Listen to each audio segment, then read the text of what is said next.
All right, welcome in everybody. It is Tuesday's edition of Daily Bread coming at you live right at 6:20 on the East Coast. So that not I guess the perfect time, but a great time to be locking in right before first pitch and kickoff for the MLB and the MLS slate.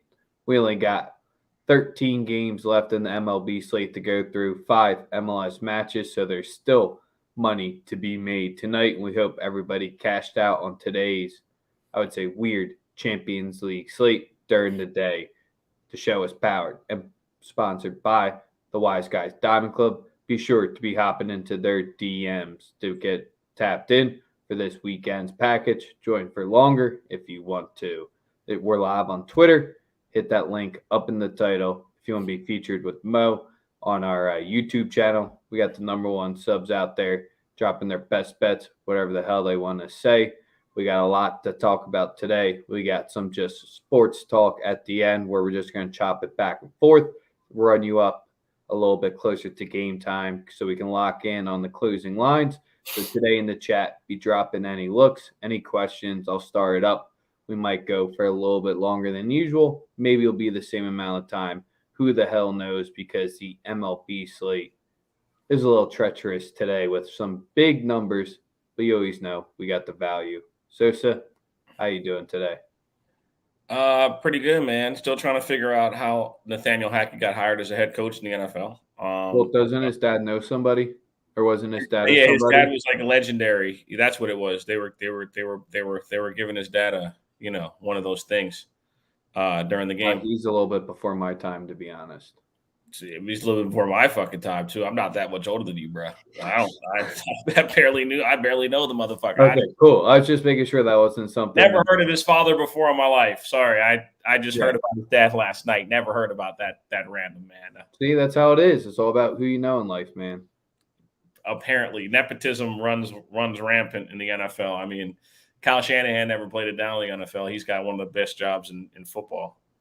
So yeah, the game is the game, right? It is always who you know. But if they don't fumble 2 times on the one, it's not his fault. Yeah, it sounds good in theory. I mean, I'm not a huge fan of going shotgun at the one. I mean, I understand. Shotgun at the one's dumb. I can't agree with that. But his running backs fumbled at the one. I understand it is 2021, and it's a lot of, like 2022 or 2022, and it's a lot of game script stuff, a lot of stuff you don't see really, like, you just don't know. But I really can't get behind some of the decisions made by Nathaniel Hackett last night. I don't really give a fuck if it's your first game as a coach. It just doesn't make any sense to me, man. Some of the stuff we saw last night. I'm sorry.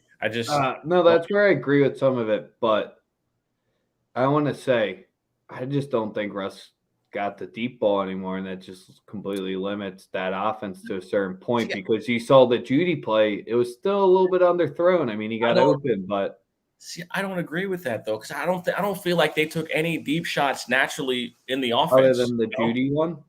Yeah, sometimes it's a lot of like secondary stuff that really really makes Russ so great. It's like the escaping of side to side. And I think the arm strength's fine. I just think it's a lot of like trying to get Russ to be a part of an offense as opposed to making it about him. And I think that Russ kind of was passive last night. I mean, there's no reason on 4th and 5 you should be kicking a 64 fucking yard field goal. That's the dumbest shit I've ever heard.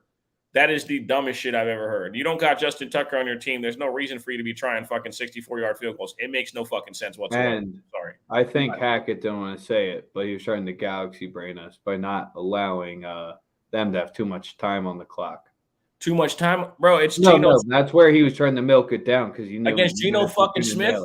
Save it. I'm not trying to hear that shit. Hey, Geno 14 for 14 Smith to start the game. Put some respect on his name. Yeah, what are you doing in the second half? A whole bunch of fucking nothing.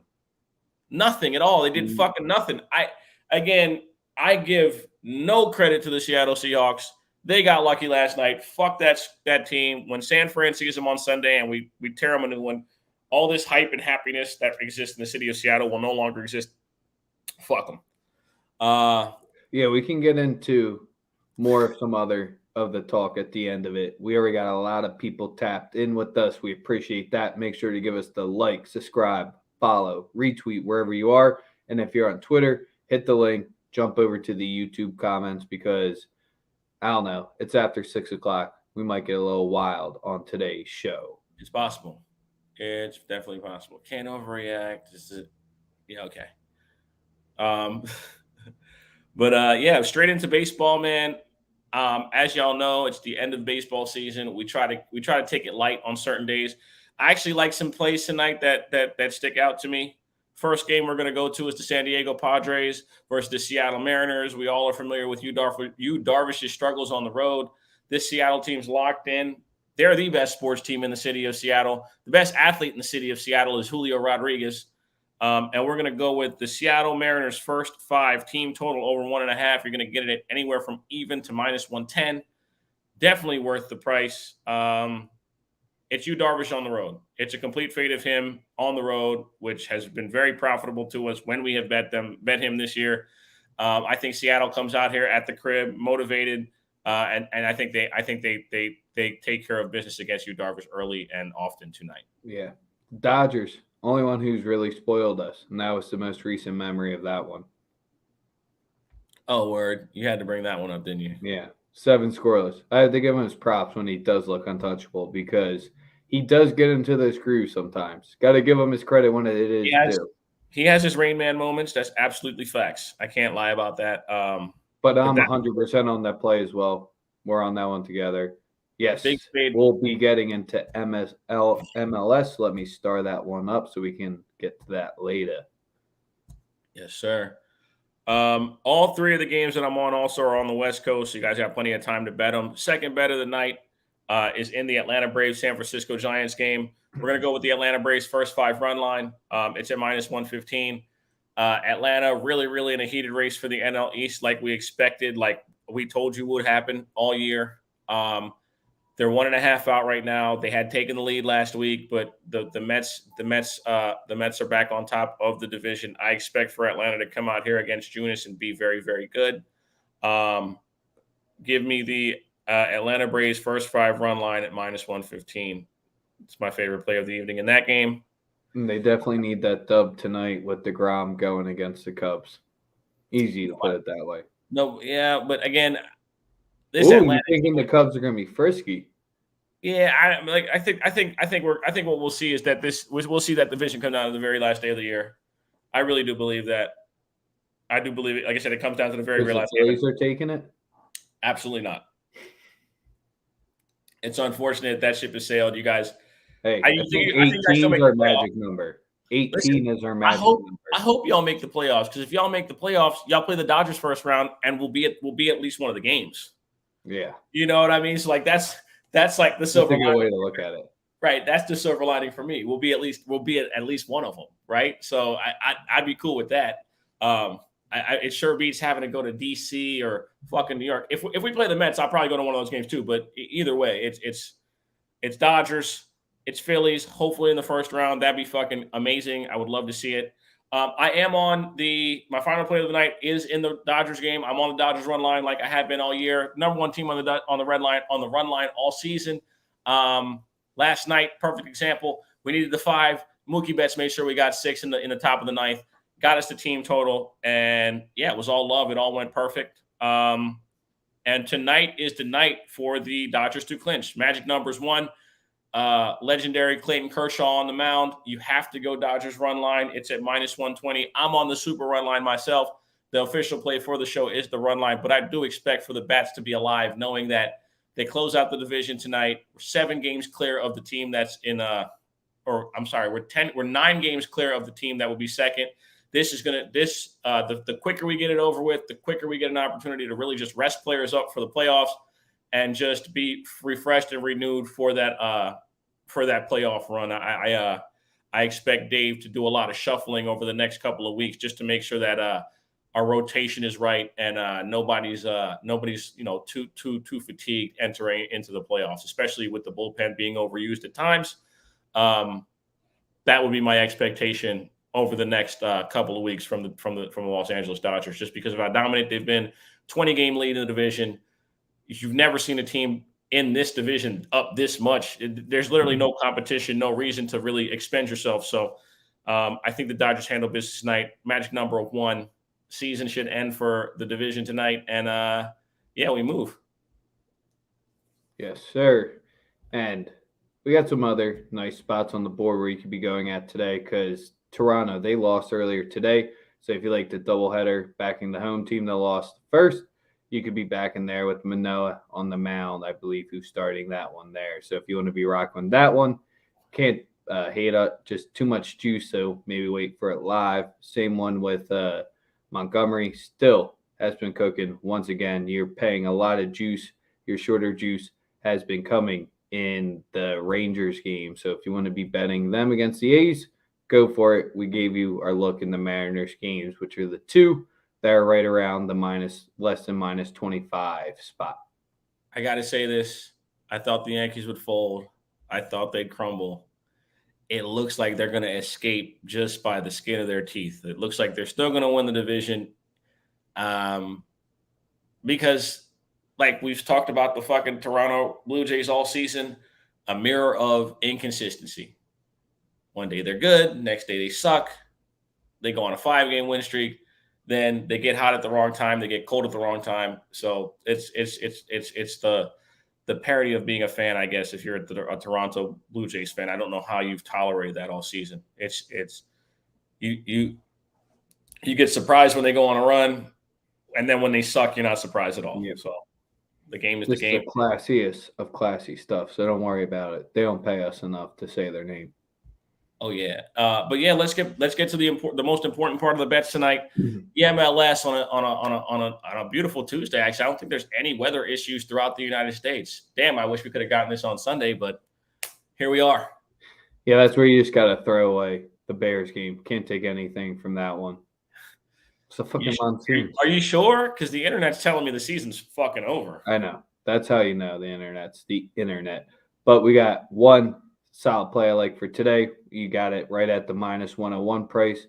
Minnesota United plus 0.25 minus 101. You can take them on the plus 0.5 or the draw double chance at minus 130. Just a little bit too much of juice. Yes, Minnesota's dropped a few in a row. LAFC has dropped 4 of their past 5. LAFC has all what they need for points tonight to get back tied with the Union for the Shield. I think this one ends in a draw. LAFC has yet to pick up 3 points in Minnesota since they played them there 3 times. I like it on the plus 0.25 for Minnesota United. Montreal and Sporting, those two are solid looks. It's hard to take either of those road squads there. I think the last 3 times Montreal and Chicago have played, Chicago hasn't scored on them in the past 3 matches. And then DC, who knows with Rooney? Some matches they look good, some matches they don't. Their DC's style of inconsistency just because of their ownership, their foundation, no plan there. Maybe Rooney can fix it up now since he's the coach. Sporting, you can ride them since they've been a little bit more hot of late, but I just like the Minnesota play. Who would have expected Rooney to be a coach after playing? It's just so weird. He did. He just couldn't make it in England, so he came back over to DC where he had that one really crazy goal from midfield, and they all went nuts, and he had the crazy assist the one time too. He tried to coach at Derby, and they told him to get out because he got him relegated out of the championship for the first time in like fucking forever.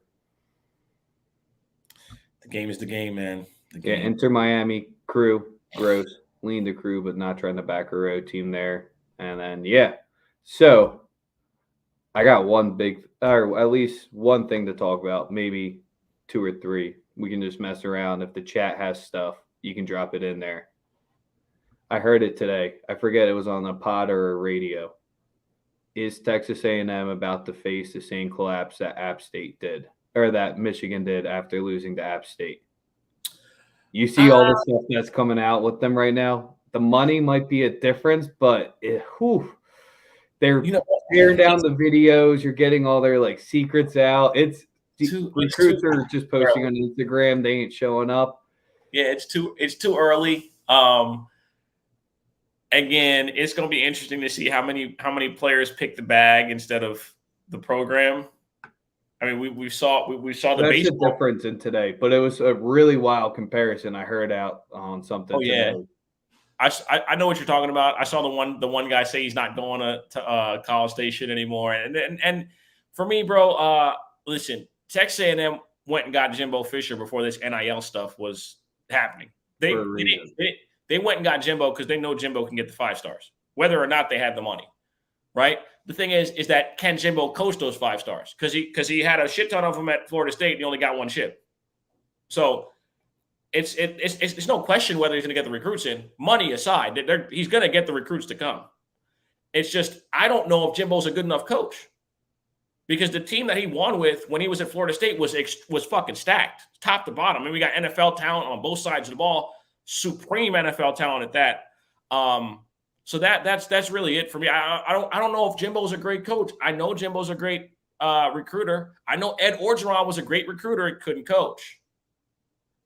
There's some guys that are just really good at getting the players to come, and there's guys that can actually get players to win.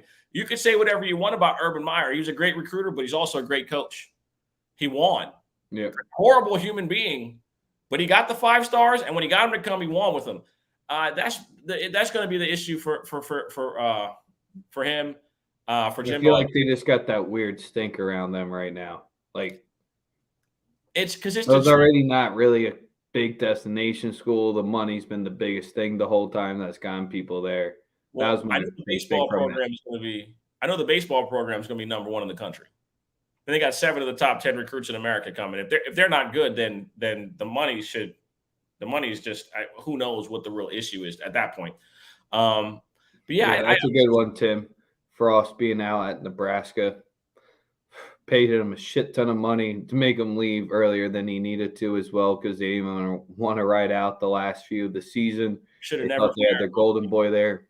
Hoiberg might be out this year too as well, and they're going to click the reset button for what? The 20th time? They should have never fired Bo Pelini. They should have never done that. It's just, and part of it's like a perception of those boosters and the people who are like nostalgic from Nebraska. Like you're never going to get back to the Tom Osborne days. No. We don't nobody runs a fucking triple option anymore. Those days are over. Scott Frost was never a good hire. Bo Pelini should have never been fired. Bo Pelini won 9 games and they fired him. No one's even come close to winning 9 games since Bo Pelini won 9 games in Nebraska. That was a miracle fucking coaching job. And he was the only person to get multiple 4-star recruits to come to Nebraska since. So again, it's just institutional issues that have taken place. I wouldn't be surprised to see Urban Meyer again in the college ranks for sure. I think he was left with a pretty bitter taste in his mouth based on what happened in Jacksonville as a pro coach. So I don't know.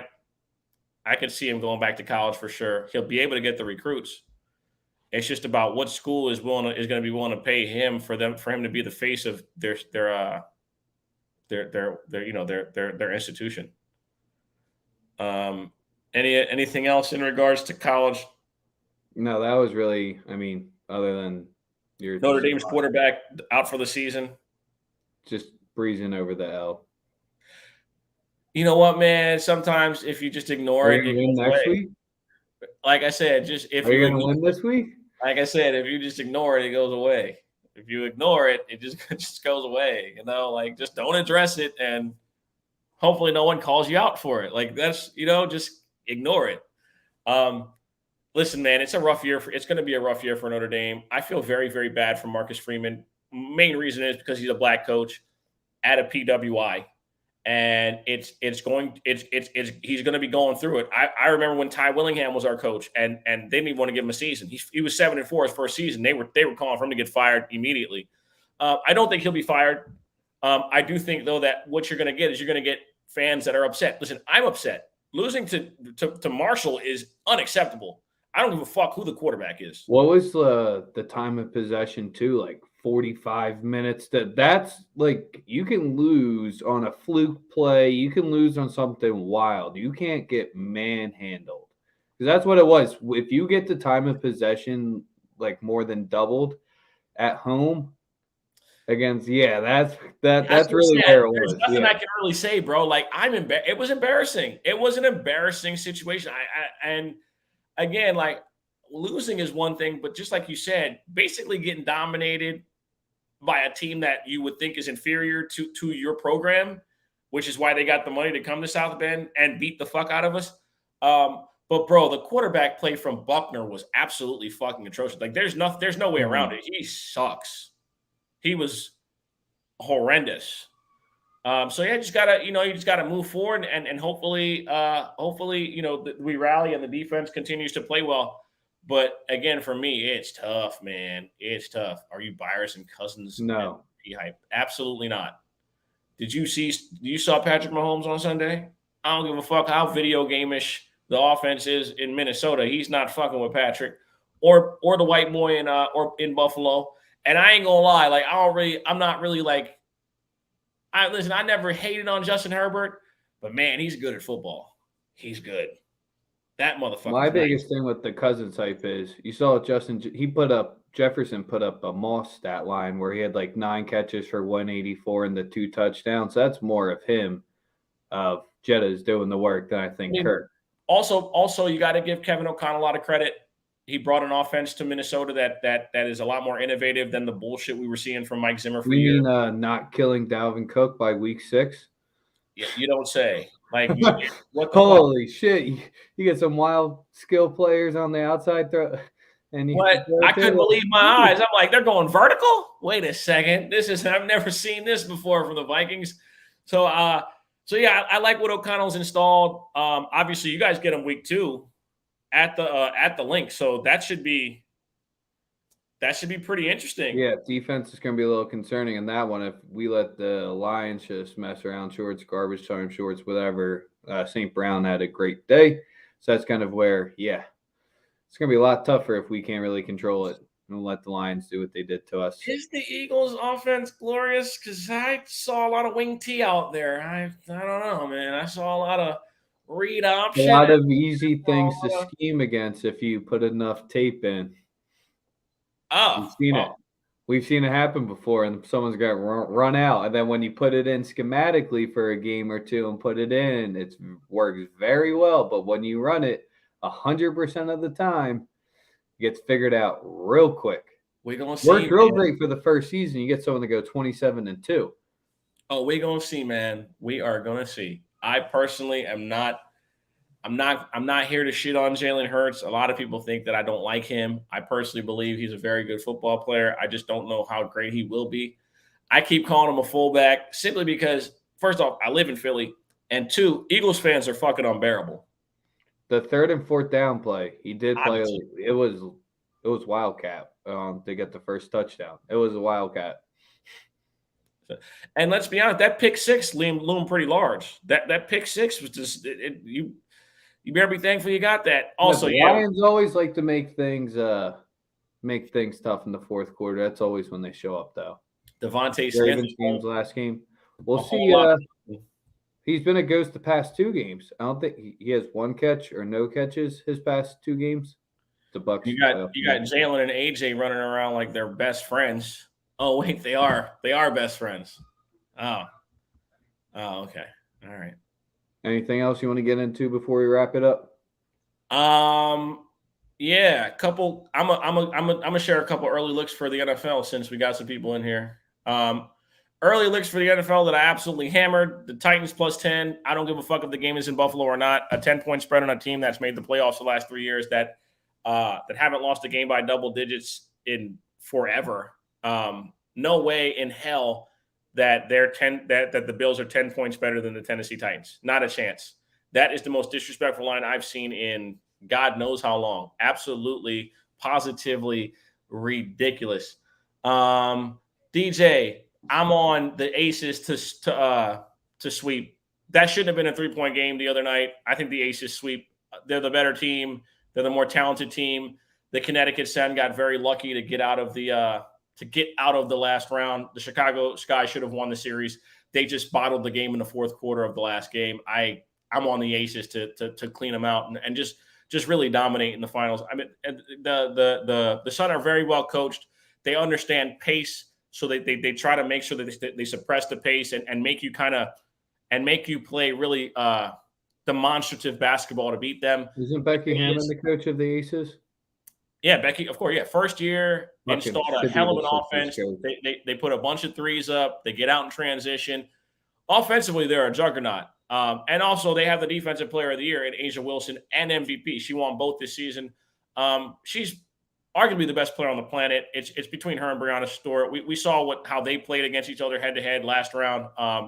Brianna just absolutely amazing. Just no help down the stretch. A lot of double teams. She I'm couldn't Team really. Sabrina.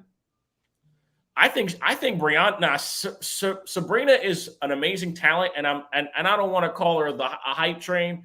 The thing about Sabrina though is that Sabrina's not an elite shooter, and she needs scoring around her to really be great. I think if Brianna Stewart is smart, she will leave Seattle and go to New York. She's from Syracuse, New York. Go to New York and play basketball with Sabrina. Imagine the triple-double numbers Sabrina will put up if she has that next to her. Good Listen, Lord. if Brianna Stewart goes to New York and plays with Sabrina Ionescu, they will immediately be the best team in the East, and we will see the Aces and the Liberty go at it for years to come. That is my prayer. I really do hope that she doesn't give Seattle some level of a hometown discount, and she takes her ass back to New York and goes and turns up. Because with Sue Bird gone, I think that Brianna should go home. Just go home.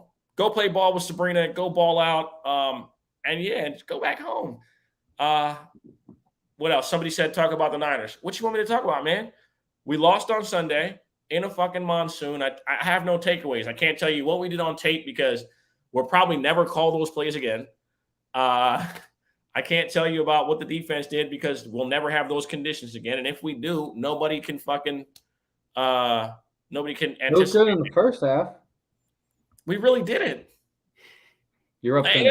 That's what they're saying is because that's the other spin is if you would have won the game 10-0 and you looked that same way, you would have looked good. They would have sprained. That's the whole thing is. Debo fumbled. Debo fumbled. Eli Mitchell got hurt. We stopped running the ball. We never started running the ball. Debo was running it well. Eli was running it well. Then instead of putting a rookie in, he stuck with Jeff Wilson. So again for me, dog, I'm not gonna get carried away. I'm not gonna. There are some people on the internet that are fucking stupid talking about Kyle could have called a better game. Like, shut the fuck up. Like, the dude was playing in a fucking monsoon. Do y'all understand how hard it is to fucking play football when it's raining on grass? And the wind is for real in that stadium. The wind is actually different there. It is actually different. Oh, you don't say. Supposedly old MetLife was different too. Never been there to know that. But they don't call Chicago. They don't call Chicago the cloudy city. They call it the windy city for a fucking reason. Because if you walk 10 feet, you're almost in Lake Erie or Michigan, whatever lake's there, whatever. Make some fucking sense. We're getting to geography. I think we gotta wrap it up when we get to that level. Said Ravens. Listen, I'm not gonna listen. I think they win the game. I'm not gonna take them to cover.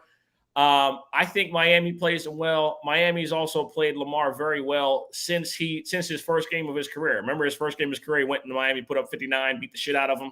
Since then, they've played pretty well. I can't lie. Eggs on Twitter. Those are usually the two. Can Tom Brady beat the Saints in the regular season? I took the Saints. I like the Saints. Tom Brady will not beat the Saints in the regular season. Chris Godwin's down again. I look like a genius week one. I said if Julio Jones is healthy, he'll be a big part of the offense. I think I think Julio Jones is about to have a great year because he's on the same sauce that Tom Brady's been on for the last 10. Yep. Just get that nutritionist with whatever can't get detected. Yeah, Miami beat them last year on Thursday night when it rained. They ran cover 0 18 consecutive games, 18 consecutive plays, and Lamar got hurt in the game. So it was about the worst game that the Ravens had all year. It was pretty fucking bad. No excuses, no way around it. The Chiefs line finally jumped too. I think it's more of the J.C. Jackson news than the Keenan Allen news because if they're moving it, I think it's going to 4.5 now. I already took him at 3. I also recommended 3.5 already. Yeah, I didn't see the because line without change. JC's the big piece. Keenan, they can get past it. JC's the piece that once I See, saw he's out, that's where I was like, damn, I wish I got more down. see my notes. See in my notes is what I said. I already recommended taking them over -6.5 touchdown plus. I said once Allen's confirmed out, which he pretty much is, and I said the line's been steady because the line has only been steady to where it is because Patrick Mahomes listed as questionable. If he had the regular healthy tag on him, this line would be like 5.5 already, in my opinion. So I have no qualms about taking the Chiefs. I know it's a division game, but again, the Chiefs prime time last year on prime time, they put them on the hub in the second half, and then they had the walk-off touchdown by Kelsey, which won it and covered the game. So my expectation is that the Chiefs come out here and handle business. Like I said, the Titans +10, and then the Jaguars +4. The Colts have lost 7 consecutive games in Jacksonville. So take that for what it's worth. I'm not scared. You believe in Dougie P and T Law. You might I'm be not scared. one of the few. You and Goose. Bro, the fucking Etienne, all this talk about him being a good receiver, he's got the hands of he's got brick fucking hands, bro. He cost him the game. I don't want to hear none of that shit. I was a good receiver. Fuck out of here. Travis Etienne not the few T Law overthrows again. I saw the one overthrow to the right back corner. That was bad. The back corner one, yeah. They were talking so much shit. But yeah, also shout out to Jahan Dotson. Great who was one of my preseason sleepers for rookie of the year, +2,500 or +5,000 at one point. Bro, listen, those receivers in Washington are for real. McLaurin and Samuel to go with Dot, they're really fucking talented. And again, I know people don't like Carson Wentz, and it's fun to hate on him and fun to not like him. But listen, when he's got talent around him,